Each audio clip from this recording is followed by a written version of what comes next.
dengan Bu Retnawati, yang mana ini adalah dilaksanakan pasca observasi.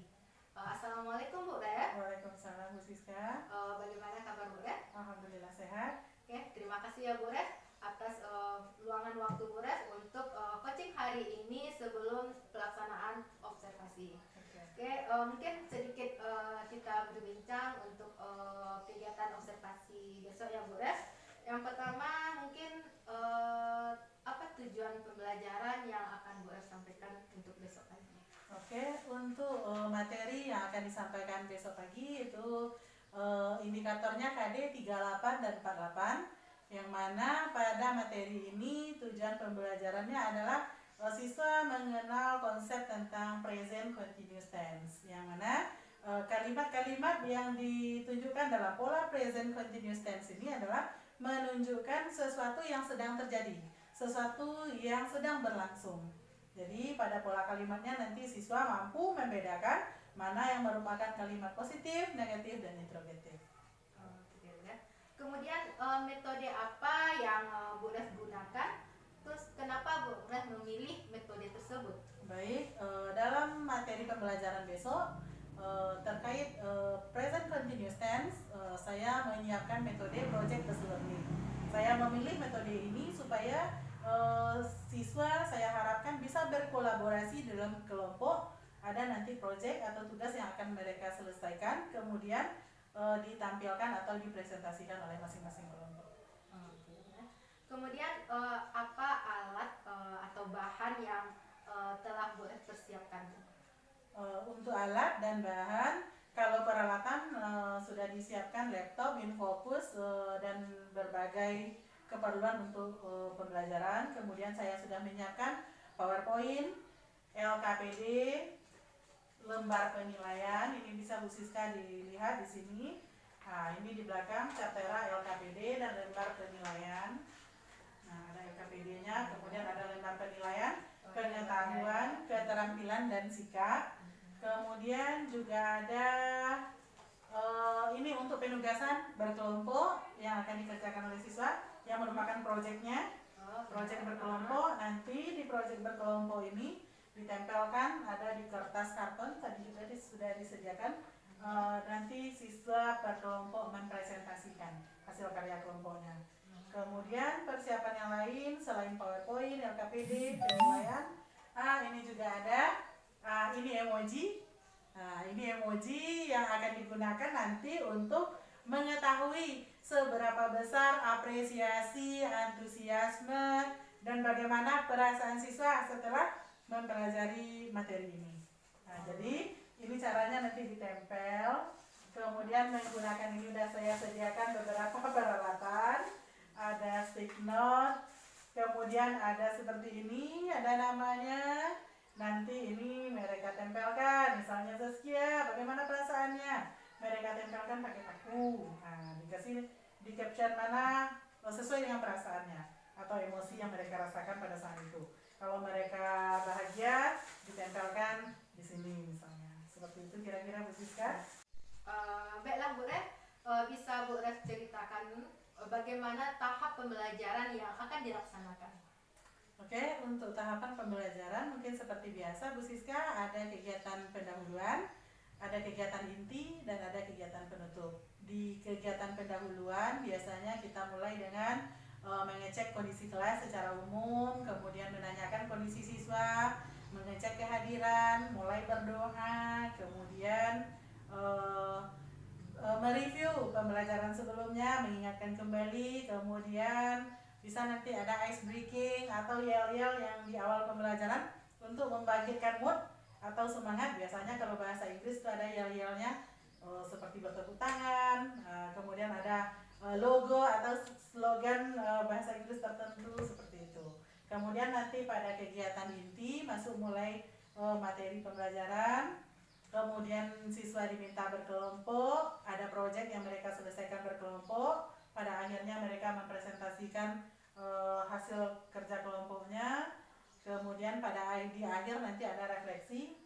Dan setelah masuk di kegiatan penutup, ada nanti ditanyakan seperti ini, menanyakan kondisi atau pemahaman siswa hari itu seperti apa moodnya atau tanggapannya terhadap materi yang disampaikan. Kira-kira seperti itu. Terus persiapan tertulis apa aja yang udah Bu Ref persiapkan? Kalau untuk persiapan tertulis, nah ini ada beberapa yang sudah disiapkan. Ada lembar observasi, lembar penilaian, LKPD, dan sebagainya. Nanti ini kalau Bu Siska butuh, bisa saya berikan kopinya, atau kalau ada untuk materi pun bisa saya berikan nanti soft kopinya. Oke, terima kasih ya Bu Ref. Terus menurut Bu Ref, materi apa yang dianggap sulit oleh peserta didik kita? Kemudian mengapa itu dianggap sulit gitu? Kalau materi dalam bahasa Inggris biasanya kalau sulit yang lebih cenderung mungkin kurang diminati itu adalah membicarakan tentang teks, penjabaran teks. Nah, itu biasanya siswa lebih banyak diamnya, lebih banyak monotonnya. Jadi ini nanti bisa kita siasati dengan berbagai trik, diantaranya ada ice breaking, kemudian nanti siswa dibuat lebih aktif untuk menampilkan.